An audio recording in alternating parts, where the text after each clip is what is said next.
La ranchera está enclavada en la identidad cultural de nuestro país, casi tan profundamente como en México. Hablamos con Jaime Andrés Monsalve, el director musical de la Radio Nacional de Colombia, sobre los orígenes de este género que caló tan profundamente en nuestra alma colombiana. Jaime Andrés Monsalve, gracias por estar en Noticias Caracol. ¿Cómo y cuándo nació la ranchera?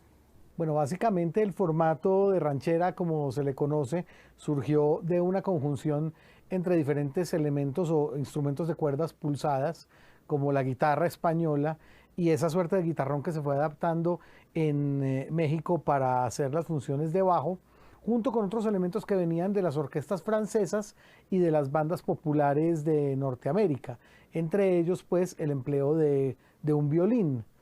Esto empieza a surgir más o menos en finales del siglo XIX, principios del siglo XX, en conjunción además con un estilo muy interesante de canto regional, que es el que tiene que ver con los corridos revolucionarios. Es decir, aquellos artistas, casi todos ellos de manera anónima, que fueron relatando todos los aconteceres de la revolución acompañados pues por música, porque eran finalmente quienes llevaban las noticias a los pueblos, qué había sucedido con Pancho Villa, qué había sucedido con Emiliano Zapata, con lo cual podía ser probablemente un formato proveniente de lo urbano, pero que recaló muy bien en el sustrato rural mexicano. ¿Y en qué momento fueron mutando esas temáticas hacia el amor, hacia el despecho, hacia las relaciones de pareja,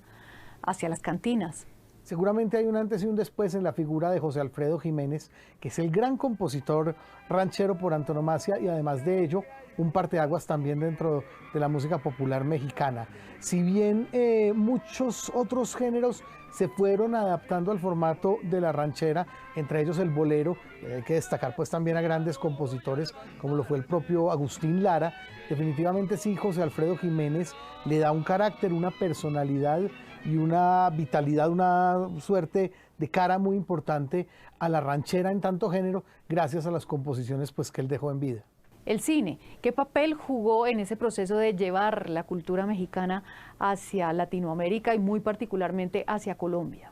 Sucede que el intérprete de la ranchera, digamos, cuando históricamente se convierte en el género popular mexicano, es un personaje recio,